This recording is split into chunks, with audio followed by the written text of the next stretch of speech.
She was sitting on a park bench in the cold. Two little girls beside her. A styrofoam container of gas station rice between them. And one of those girls, 7 years old, looked up at her mother and asked a question no child should ever know to ask. "Mommy, if we eat today, will we starve tomorrow?" That alone would have stopped anyone in their tracks. But then her 5-year-old sister added the second question, in the calmest little voice you can imagine, like she was asking about the weather. "And if we go back home, will Daddy hit you again?" 20 feet away, a man who had built his entire life on fear and power and control, a man that 200 people answered to, stopped walking. Because even he had no defense against a whisper like that. Stay with me on this one. This story is going to take you somewhere you didn't expect. And I promise you, by the time it's over, you're going to feel something. This is Real Life Echo. If you're new here, hit that subscribe button right now and tap the like button before we go any further. It genuinely helps more people find stories like this one, stories that need to be heard. Now let's go back to that park bench because everything starts there. Her name was Shelby Pruitt, 30 years old. Brown hair tied back with a rubber band she'd found in her jacket pocket. The kind of tired in her eyes that sleep can't fix. Not the tired that comes from a bad night, but the tired that comes from years of sleeping with one ear open, years of flinching at sudden sounds, years of holding your breath in your own kitchen because the wrong word at the wrong second could change the entire atmosphere of a room. She had 2 daughters. Hadley, 7. Ruthie, 5. Their jackets were mismatched. Hadley in a thin pink zip-up that was too light for an October wind, Ruthie swallowed up inside an oversized gray hoodie that had once belonged to the neighbor's son. Their shoes were scuffed but clean. And their hair, both of them, had been braided that morning. Carefully. Gently. The way Shelby always did it even when her fingers were shaking. Because no matter how hard the world pressed against her, Shelby braided her daughter's hair every single morning. She kissed their foreheads. She told them everything was going to be okay. And then she turned away from them and counted the money in her pocket and tried not to let them see her face. That day the money said $11.40. 9 days earlier, it had been $112. She'd grabbed that cash from the kitchen drawer the night she finally left. The night Trent came home at 11:30 with whiskey still on his breath and an anger that had no direction until it found her face. He had hit her before. That wasn't new. But that night he did it in front of the girls. And Ruthie, little 5-year-old Ruthie, stood frozen in the hallway holding her stuffed rabbit. Not crying. Not blinking. Just watching. And something inside Shelby cracked. Not broke. Cracked. Because broken means you can't move. And Shelby moved. She grabbed the emergency bag she'd kept hidden in the back of the closet. The one she'd packed quietly over 3 months, 2 changes of clothes for each girl, her ID, the phone charger, and every dollar she could squirrel away without Trent noticing. She carried Ruthie on her hip and held Hadley's hand, and she walked out the front door at midnight without shoes on. She never went back. She couldn't call anyone. Her mother had died when she was 19. Her father was never in the picture. And over 5 years of marriage, Trent had quietly, methodically, patiently removed every person from her life. Her college friends. Her co-workers. The neighbor who used to bring cookies on Sunday afternoons. One by one he'd found a reason to push them away. Jealousy, manufactured arguments, accusations, until Shelby had no one left but him. That was never an accident. That's not just abuse. That's architecture. A careful, calculated structure designed to leave a person with no exits, no help, and no voice. Trent wasn't just controlling with his hands. He was controlling with isolation. And isolation is the thing that makes everything else possible. It's what turns a person's whole world into 4 walls and one man's moods. So Shelby drove. 6 hours. She didn't have a destination. She just drove until she felt far enough, then pulled over in a city she didn't know and tried to figure out what to do next. She found a shelter on the 2nd night. Full. Found another one on the 3rd night. Waitlist. She'd been sleeping in the back seat of the car ever since, sitting upright against the window with her jacket wadded up behind her head so the girls could have the actual seat. She'd been buying the cheapest food she could find and stretching it as long as possible. And every meal, every single one, she made into something. A park picnic. A restaurant adventure. Is this a restaurant? Ruthie had asked that day, looking at the styrofoam container with enormous serious eyes. And Shelby had smiled, she'd actually smiled and said, "It's better than a restaurant. It's a park picnic." But Hadley hadn't smiled. Hadley, at 7 years old, understood far too much. She understood that picnics don't happen on cold Tuesday afternoons. She understood that restaurants don't come in gas station containers. And she understood that her mother had been sleeping upright for 4 nights because the back seat didn't recline far enough. That's when Hadley looked up and asked the question about starving. And Ruthie, quiet, patient, still holding the rabbit Ruthie, asked whether Daddy would hit Mommy again if they went home. 20 feet away, the man who had stopped walking was named Grady Ashworth. He was 61 years old. Broad across the shoulders. A jaw that looked like it had been set in concrete. Gray-green eyes with the flat, controlled quality of someone who learned very early in life not to show what he was feeling. He had a thin scar along the base of his left ear that most people never saw, because most people didn't look at Grady Ashworth long enough to notice details. He ran an organization across 3 counties. He had 200 men under him, lawyers on retainer, judges who returned his calls. His reputation preceded him the way thunder precedes lightning. By the time you heard it, something had already struck. He was not a man described with gentle words. He was not a man you sat next to on a park bench on a cold Tuesday afternoon and expected to feel anything. But Grady Ashworth had not always been this. Once, he was a boy named Grady who hid behind a couch while his father broke things. Once, he was a child who knew what it meant to eat slowly because there wasn't enough. Once, he had been 7 years old, standing in the doorway of a kitchen in Decatur, Georgia, watching his mother hold a bag of frozen peas against her own face and whisper, "Don't tell anyone, baby. We're fine." He had not thought about that kitchen in years. But standing in that park, hearing a 5-year-old ask whether her father would hit her mother again, the memory came back with a force that nearly took his breath. He stood there for a long time. He watched the woman pull her daughters close. He watched the way her shoulders curved inward, like she was trying to make herself small enough to disappear. And he watched the older girl scanning the park, not the way children look at things with wonder or curiosity, but the way soldiers look at things. Scanning. Calculating. Watching for danger. Grady recognized that look. He had worn it himself. He reached into his coat pocket and sent one word to a man named Sullivan, who had worked with him for 12 years and never once asked an unnecessary question. The word was, "Stay close." Then he sat down on the bench across the path. Shelby noticed him immediately. She noticed every man now, the way a woman trained by violence learns to notice. A rapid, involuntary threat assessment in the space of a single glance. His size. His posture. The way he sat with his arms resting on his knees looking straight ahead. She pulled the girls a fraction closer. But the man didn't look at her. He didn't speak. He sat there like someone who had been on that bench for hours, watching the pigeons, watching the leaves. So Shelby turned her attention back to the only thing that mattered. "Listen to me," she whispered to her girls. "We are going to be okay. Do you hear me? We are going to be okay." Hadley looked at her with those 2,000-year-old eyes and said, "You said that yesterday." And Shelby said, "And I'll say it tomorrow and the day after that." They talked quietly about where they might sleep that night. Maybe the car again or maybe somewhere warmer. Hadley said she didn't need a bed, that she could sleep sitting up like her mother did. And that sentence hit Shelby in the center of her chest like a stone. Because there it was, proof that her daughter had been watching her this whole time. Watching her sleep upright in the driver's seat. Watching her skip meals so the girls could eat. Watching her perform normal every single hour of every single day. "You shouldn't have to sleep sitting up," Shelby said softly. "That's not your job." And Hadley looked at her and said, "It's not your job either." And Shelby had absolutely no answer for that. Grady heard most of it. He wasn't trying to listen. But the wind in that park carried sound the way rivers carry leaves, effortlessly, without permission. And what the wind brought him made him grip the edge of the bench until his knuckles went white. He heard the mother say they might sleep in the car. He heard the girl say she could sleep sitting up. His mother's name had been Callahan.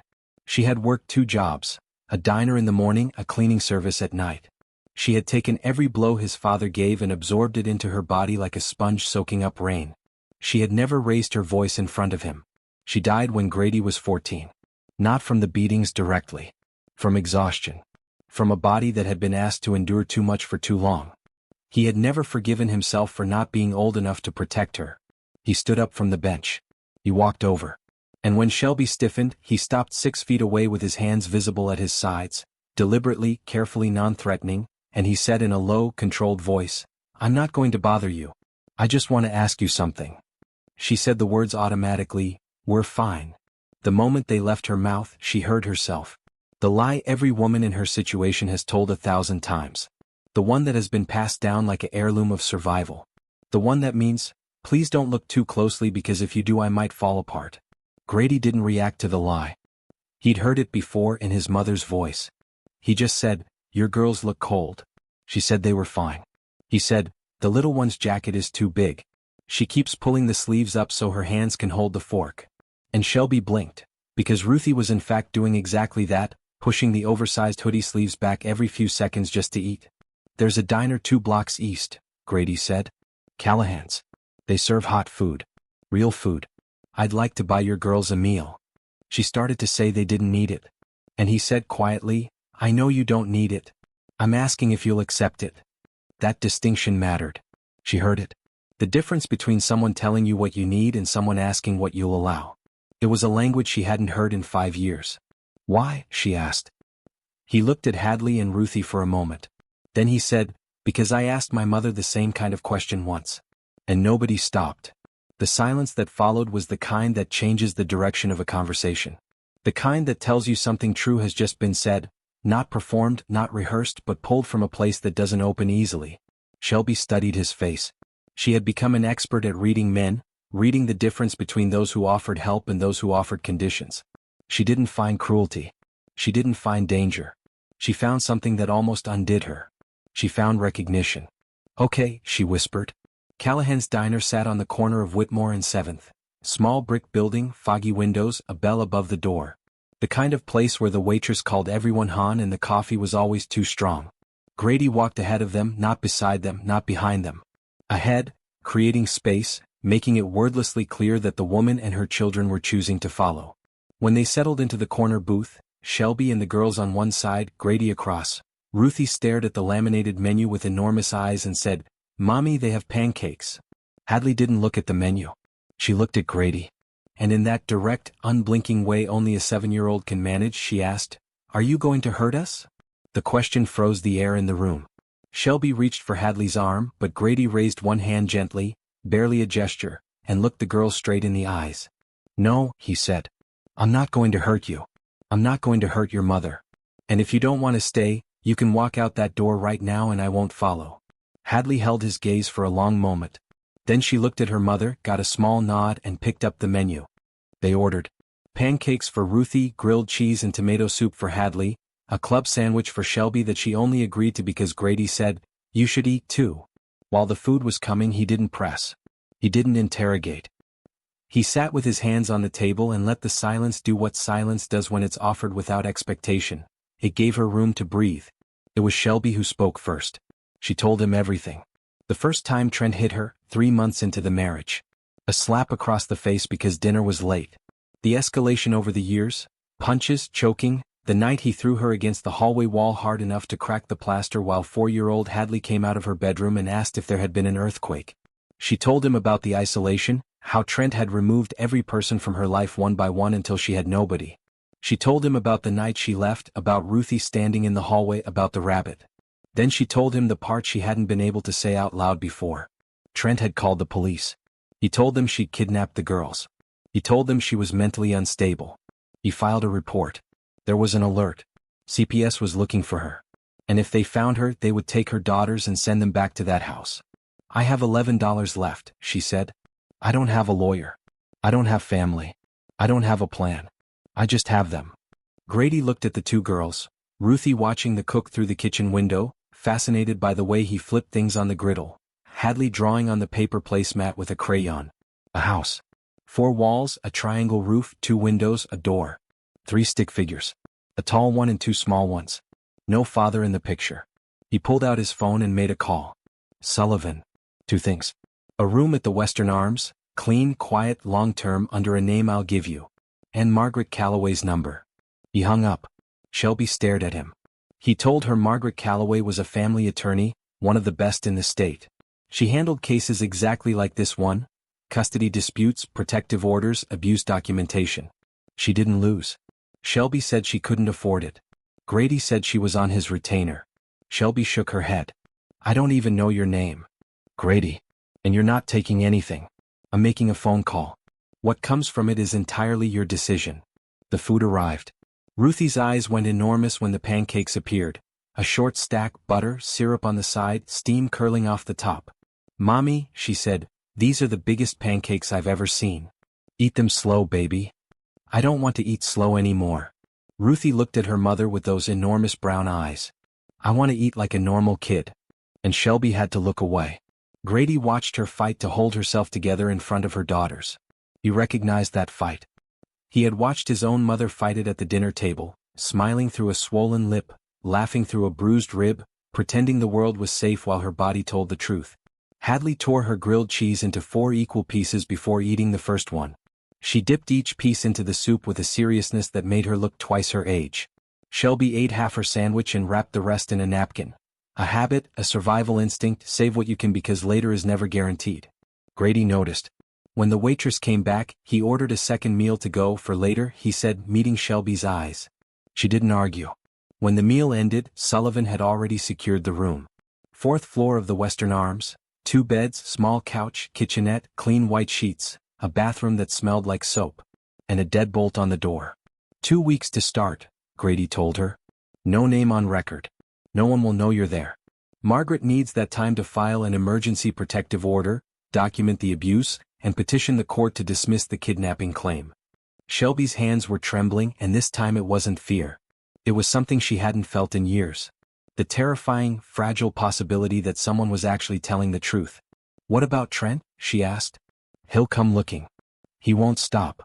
Grady's expression didn't change, but something shifted behind his eyes, the way water shifts beneath ice, invisible unless you know what to look for. He won't find you, he said. You don't know him. I don't need to know him. I know what he is. Men like that only have power over people who are alone. Pause. You're not alone anymore. She asked him then why he was doing this. For a person he didn't know. He looked at the window for a moment. And when his face changed, just slightly, just half an inch of the mask shifting, what appeared behind it was not the man who ran an organization.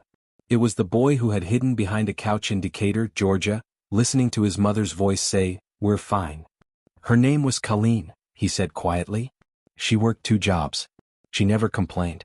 She took everything my father gave her and turned it into something that looked like a normal life. She died when I was 14. Not from what he did to her body, from what it cost her to survive it. Neighbors heard. Teachers noticed. Nobody did a single thing because it was easier to look away. His voice was steady. But something underneath it was not. I'm not looking away. The room at the Western Arms was everything Grady said it would be. When Shelby slid the deadbolt into place, the click of it locking was the loudest, most beautiful sound she had heard in 9 days. Ruthie climbed onto the bed and bounced twice, then stopped and looked at her mother. Is this ours for now? Can I sleep lying down? That question dismantled Shelby completely. She sat on the edge of the bed and pulled Ruthie into her arms and held on, and Ruthie patted her back and said, "It's okay, Mommy. I like sleeping sitting up too." And Shelby cried. Not the quiet, controlled tears she'd been holding behind her eyes for 9 days. Real tears. The kind that come from the bottom of something that has been pressed down so long it forgot it existed. She cried with her face in her daughter's hair and her arms around both girls. And Hadley held her mother's hand through all of it. Didn't speak. Just held on. Because at 7 years old, Hadley Pruitt understood something most adults never learn. That sometimes the strongest thing you can do for someone is simply not let go. Margaret Calloway called at 8:14 the next morning. She had a voice like someone who had spent 30 years arguing in courtrooms and winning, sharp, specific, and kind in exactly the places where kindness mattered. She asked Shelby to tell her everything. And Shelby did, all of it, from the first slap 3 months into the marriage to the night she walked out the front door without shoes on. Margaret listened to every word. Then she said she was filing an emergency motion that same day. She needed Shelby to write down every incident she could remember. Dates, times, details, every bruise, every threat, every hospital visit she did or should have made. She was also assigning a caseworker through a domestic violence advocacy group, someone to help with emergency funds, medical care, and housing beyond the 2 weeks. And when Shelby brought up the kidnapping report, Margaret didn't hesitate. It's a common tactic, she said. Abusers file false reports to maintain control and force the other parent to return. Courts see through it when the documentation is strong. And your documentation is going to be strong. I'll make sure of it. Then, right before she hung up, Margaret said one more thing. Shelby, you did the right thing. Leaving, running, protecting your girls, I know it doesn't feel that way right now. I know it feels like you're being punished for doing the one thing any mother would do. But you did the right thing. And we are going to prove it. When the call ended, Shelby sat on the edge of the bed, Ruthie asleep in a curl beside her, and for the first time in 9 days she exhaled. Not all the way. Not completely. but enough to feel the air reach the very bottom of her lungs. Things moved fast from there. Margaret filed the protective order. A judge reviewed the documentation, the hospital visit 3 years ago for a fall that had fractured 2 ribs, photographs a neighbor had once taken of bruises on Shelby's arms, a school counselor's report noting Hadley's anxiety and withdrawal, and granted the order within 48 hours. Trent Pruitt was served at his home. 500 feet. He couldn't come within 500 feet of Shelby or the girls. The kidnapping report was flagged for investigation. When detectives reviewed the timeline, midnight departure, no prior custody dispute, the hospital records, the counselor's notes, they quietly moved it to the bottom of the pile and opened a new file. With Trent's name on it. The CPS meeting happened in a small conference room. A quiet man named Dennis reviewed the documentation, looked at the girls through the window drawing with crayons on the backs of old intake forms, and said, "Mrs. Pruitt, based on what I've reviewed, I see no indication these children are at risk in your care. I see every indication they were at risk in the home they left." He closed the folder. "The alert has been rescinded." Shelby put her hands over her face and sobbed. Grady never visited the Western Arms. He never called Shelby. He didn't insert himself into any of it. He understood, perhaps better than anyone, that protection does not mean presence. That sometimes the most powerful thing you can do for someone is set the right things in motion and then step back. He did keep watch. Sullivan reported daily, the room was secure, the family was safe, Margaret's filings were moving. And when Sullivan reported that Trent had reportedly thrown a chair through his kitchen window after being served, Grady received that information without expression. Then he made one more phone call. A shorter one. The man on the other end understood, without being told explicitly, that certain boundaries had been drawn, and that crossing them would be inadvisable in ways no legal document could fully describe. Grady didn't make threats. Threats were for men who needed to announce their power. Grady simply made sure the right people understood the situation. And the situation understood itself. 2 weeks after the night in the park, Shelby and the girls moved into a small apartment on the west side of the city. 1 bedroom, a window that looked out onto a courtyard with a single maple tree. 6 months of rent covered through an emergency assistance fund.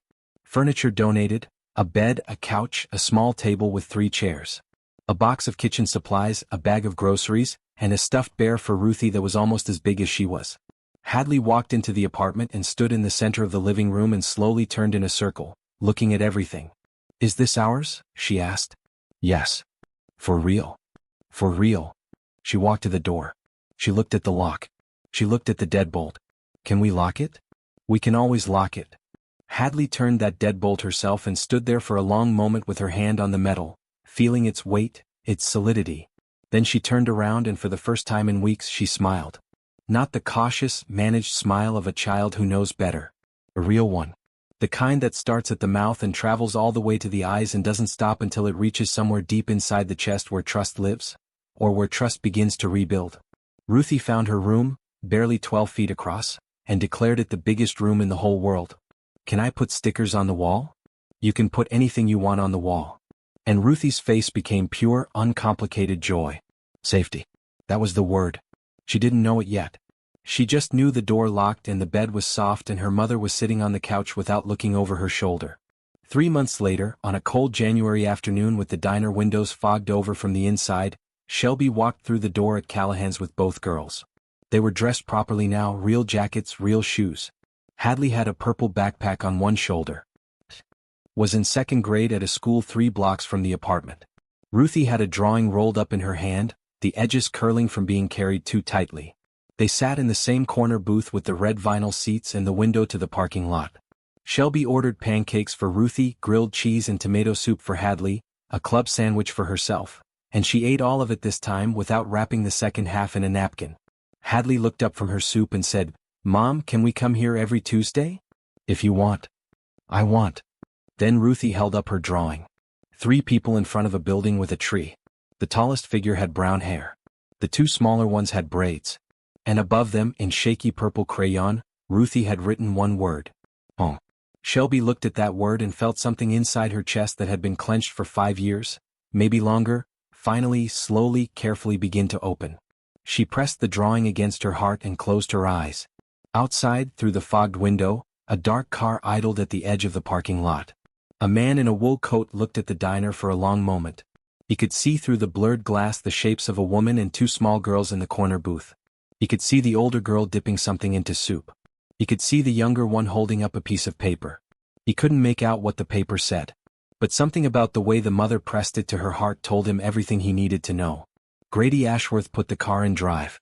And for the first time in 20 years, the boy behind the wall, the one who had hidden behind the couch, who had listened to his mother whisper, "We're fine," who had promised himself he would never look away, finally felt the weight of that promise lift. Not because the world had changed, but because in one small corner of it, he hadn't looked away. He drove into the gray winter light. He did not look back. Because looking back is for people who doubt what they've done. And Grady had no doubts. Not about this. Back in the diner, the bell above the door rang again as someone new walked in. Cold air swept across the floor. Ruthie looked up from her pancakes and smiled at no one in particular.